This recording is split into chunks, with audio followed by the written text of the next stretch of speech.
Welcome to Conversations. I'm Muqtadar Khan, your host, and today I'm going to talk to you about the war in Iran, but on a very specific issue. The question that I really want to ask is who is really in charge of this war? Is this war being run by Donald Trump and his advisors, his confusing group of advisors, whether it's his family members, Jared Kushner, or his friends like Steve Witkoff, or really official figures like Marco Rubio, who is both the national security advisor and the Secretary of State, and J.D. Vance, who is the vice president of the United States.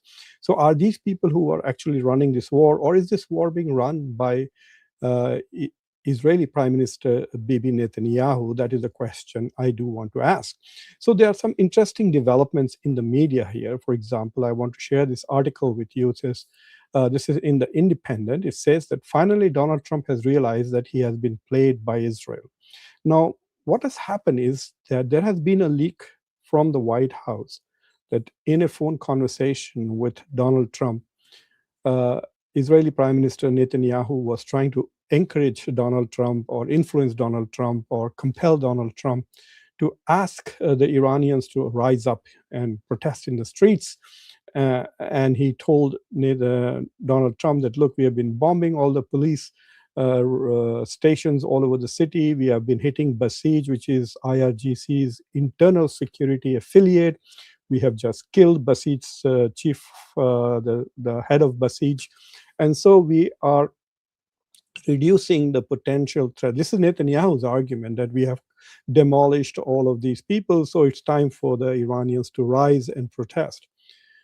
And apparently, Donald Trump did not like that, and he says that if that happens, they will all get mowed down by the Iranian security forces. He feels that thousands of Iranians, if they rise up at his behest, will die and will be killed. And so obviously he fears that he will be blamed for the death of thousands of Iranian protesters. So apparently he was quite offended and shouted. And so people are using this one particular instance to show how there is divergence between Washington and Tel Aviv. But the thing is, the question really is who is running this war? Did Donald Trump really want to go on his war without the huge influence that Netanyahu has on Donald Trump and on the Republican Party? Would the United States genuinely consider that Iran was a threat to the US and then wage this war, which is now costing literally billions of dollars? It's costing over $1 billion a day. In fact, someone was saying that it cost about $100 million to establish one hospital in the United States. And on a daily basis, we are throwing away 10 hospitals worth of money in bombs on Iran. So instead of bombing Iran for one day, we could take the same $1 billion and start 10 hospitals here in the United States. I think it was Adam Schiff, the member of the Congress from California, who was making that point. So there are some interesting issues to talk about. So, for example, there are many articles out there which are now making this point very clear that there was undue influence uh, by Netanyahu on Donald Trump's decision to go into war itself. And the way he is influencing is by providing intelligence and saying, look, we know that on Saturday evening, Ali Khamenei is going to be meeting with all of his leaders in this particular spot. We have intelligence. Let's attack it and decapitate the leadership. And we will then bomb for a week. And after that, there will be huge protests. And within a week, we will have regime change. And we will have installed a king in Tehran who would be basically loyal to Israel.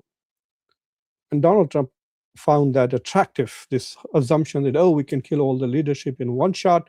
And the fact that he's more and more relying on Israelis and Netanyahu for intelligence and completely ignoring his own intelligence agencies. For example, Tulsi Gabbard, who clearly told him that there was no imminent threat to the United States from Iran. She also made the point that Iran was not pursuing nuclear weapons. And later on, we found that Joe Kent, who resigned as the director, uh, And the director of the National Counterterrorism Center essentially made the point that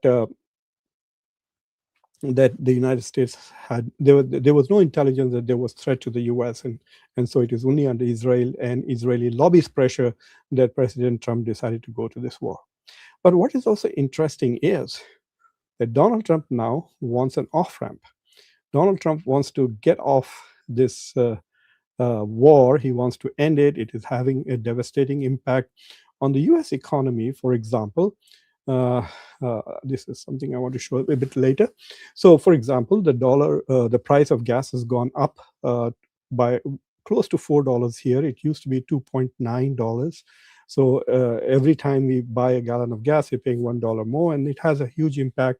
49% of Americans find it difficult to afford food. So we are actually experiencing food insecurity among the working and middle classes in the United States, the richest country in the world. We have money to throw to protect Israel or to protect Ukraine, etc., and to kill people abroad. We have killed literally 1,900 people in Iran. A vast majority of them are civilians, including 170 girls at a girls' school. So we have money to throw, but not to invest in our own country, and that is America First foreign policy. So Donald Trump, who claims that his policies are MAGA, America First, he seemed to be more interested in Israeli First policies. That is very clear. Otherwise, this war would not have happened. If he had kept America's priorities and America's interest front and center, America would not be at war with Iran. Clip that. So the next thing that I want to say is, can Donald Trump exercise enough strategic autonomy to get out of Iran, out of this war? He's desperately looking for an off-ramp. He delayed attacks on Iranian energy and Iranian the power plants, etc., by 5 days, and then extended it by another 10 days because he's trying to bring the oil markets down. I was just checking oil prices before we started the show. It's now at 114. Brent crude is at $114. It was $95 just 2 days ago, after Donald Trump said he's not going to attack Iran for 5 more days. So he's desperately trying to bring, and let me also tell you something about the U.S. stock market. The U.S. stock market is down by 8%. It's around 45,000 if you look at the Dow Jones in S&P index, or rather the Dow Jones. Let me just tell you what it is right now. Yes, it is 45,000. It was 50,000 at the beginning of the war, and it has gone down by over 7.5%, 8%. That's a lot of money to lose, and so Donald Trump is losing literally billions and billions of trillions of dollars for the stock market. So he's trying to stabilize the war. He has realized the folly of it, and he's also getting pressured into putting troops on the ground. As of now, he's worried that if he's dragged into a ground troop, even though it is he who is ordering this, otherwise, I don't think Pete Hegseth would be sending 10,000 American troops to the area they're trying to go. They're talking of actually patrolling the Strait of Hormuz to prevent Iran from blocking it, or taking the Karg Island and then trying to negotiate an exchange of choke points, so to speak. So Donald Trump is caught. He never wanted to go. That's what he told us many times during the campaign, that he was not interested in a never-ending war in the Middle East. And now he's stuck there in a position where either he cuts his losses and leaves Iran in charge of the Strait of Hormuz, and Iran literally holding the global economy hostage. And if there is no negotiated settlement, Iran and Israel could be going back. And even if Donald Trump does come up with some negotiations with the Iranians and comes up with a deal, first of all, the US has no credibility. The US signed the JCPOA with Iran and then walked out of it when Donald Trump became president the first time. And Donald Trump had 2 negotiations with this current regime in the past 1 year, and in both occasions, during the course of the negotiations, Israel and America attacked Iran. If I was negotiating on behalf of the Iranians, I would absolutely have just tell Americans upfront, look, you have zero credibility with us. Straight up, that you have zero credibility with us.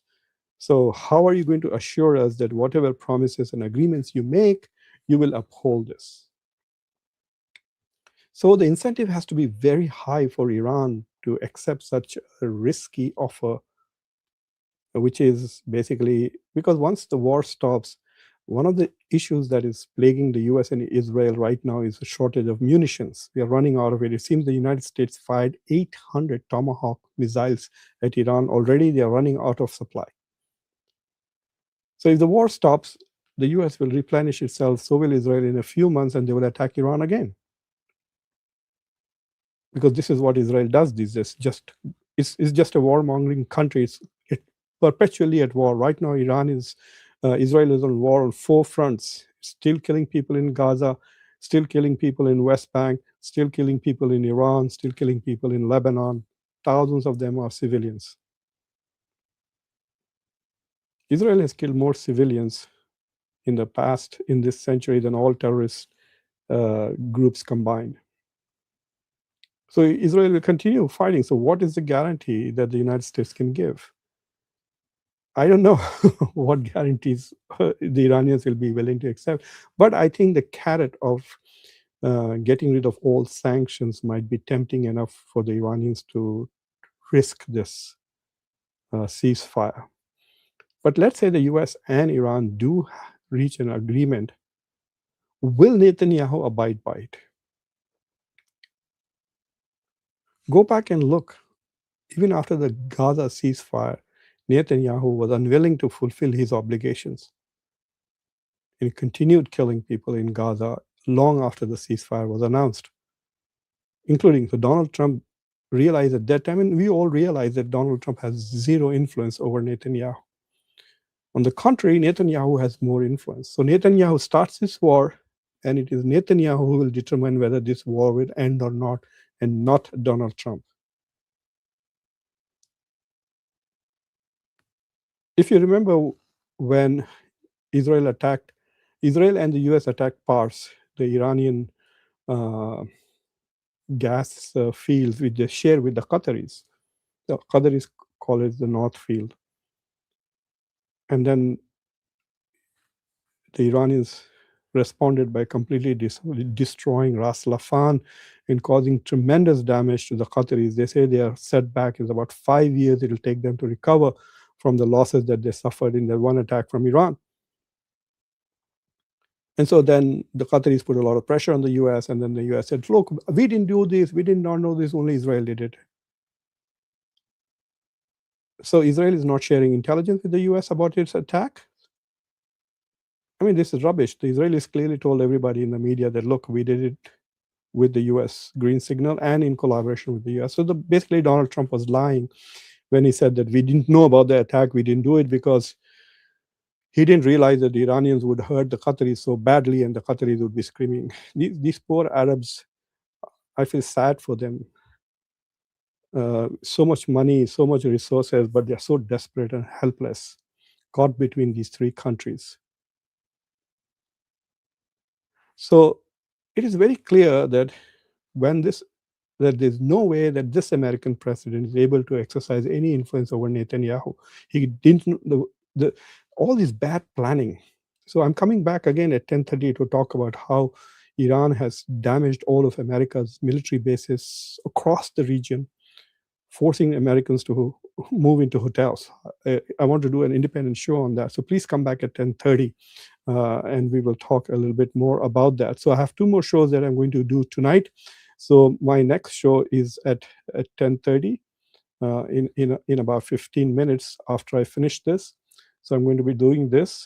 This will also be in English. And then after that, I'm going to do this show at 11 o'clock my time. That would be 8:30 a.m. India time. This is in Hindi and Urdu. And I'll be talking about how this war is damaging India's economy. It's having a very negative impact. The Indian media is not talking about it. So I'm going to actually show you charts and I'll show you data. So whether you like it or not, accept it or not, the facts, I'll leave it to them. You can reach your own conclusions about it. But nevertheless, it seems to be very clear that this war was started by Donald Trump at the behest, under the influence of Netanyahu. So he did not have the strategic autonomy to start this war, and I don't think he is going to decide. It's either the Iranians or the Israelis who are going to decide when this war ends. And even if the Iranians agree, I think Israel will continue to attack Iran, and Iran will continue to, because what Israel wants now is to completely break Iran. They don't mind if there's chaos there. They don't care if the world's economy goes, because they basically have their fingers in the American treasury. Whenever Israel is out of money, we give them away. Netanyahu Joe Biden rewarded Israel for committing a genocide. On his way out, he gave it $17 billion. An unlimited account of weapons on his way out. And Trump also gave a lot of money as soon as he became president, and now he will just take 20, 30, 40 billion dollars from the American taxpayer and give it to Israel. So Israel is not worried about the economic consequences. It has an unlimited bank account with the United States. But America will suffer, rest of the world is going to suffer. No one is giving them free money. So Israel will continue, and Donald Trump has no influence. Donald Trump is under a lot of pressure. First of all, the way he governs itself makes him impotent. He's not listening to his own intelligence agencies. He's listening to Netanyahu and the Israelis. And the Israelis are manipulating data to get what they want. Israeli policies are not America first. They are Israel first, like America, which is also Israel first. So the question that I really want to pose to you all before I leave is, who is the commander-in-chief of the American forces? Is it Donald Trump or is it Bibi Netanyahu? He seems to start wars that will put American soldiers in the harm's way. Look, we are talking about 10,000 American soldiers going down there to open the Strait of Hormuz. That is where America could unfortunately lose a lot of soldiers. But we do not hear any chatter about the Israelis also contributing troops there. They're busy fighting in Lebanon, in Gaza, in West Bank. They're not going to send troops. There's no talk about the Israeli troops. So why is the US going? Trump keeps saying that the Strait of Hormuz has nothing to do with us. Great. So why are you going to go and secure it? Why are you going to risk American lives to do this? There's going to be only one winner at the end of this war, and that is Israel. It will establish its hegemony over the Middle East, and the Arabs will be slaves of Israel for a long time after this war, regardless of what happens with Iran. Iran may have control on the Strait of Hormuz. Iran may collect money and may recover. Whatever happens with Iran, positive or negative, the Arabs are going to be servants of Israel for a long time after this war ends. So the winner is clearly, beneficiary is Israel. The US is not. Now I leave you with this question. Who is the commander-in-chief of US forces? Who decides that American soldiers will be put in the harm's way? Donald Trump or Netanyahu? Look, when a country is at war, who is the second most important person? For the US, there would be two, the Secretary of State and the National Security Advisor. In this case, they are both the same, Marco Rubio, and Marco Rubio is not front and center. So who is advising Donald Trump on this? Who is the second person? Who's the most important person other than Donald Trump in this war? And that clearly is Netanyahu. He's more important for American decision-making than J.D. Vance, than Marco Rubio. In fact, clowns like the senator from South Carolina, Lindsey Graham, seems to be having more influence on Donald Trump than his own Secretary of State or his own Vice President. So don't remember, come back in another 10 minutes and we will be doing another show on what has happened to the US bases. There are some reports in the New York Times which basically says that Iran has damaged all of US bases to such an extent that they are uninhabitable. And that is a phenomenally incredible thing, and that unexpected that Iran was able to do so much damage to 13 U.S. bases. So we'll talk about it. We'll actually go through that particular New York Times article. And the second thing that I will be doing is that's at 10:30 p.m. Eastern time, and that would be 8 a.m. India time. And then I'll come back again at 8:30 a.m. India time and 11 p.m. US time to talk in Hindi and Urdu about the impact of this war on Indian economy. It's devastating.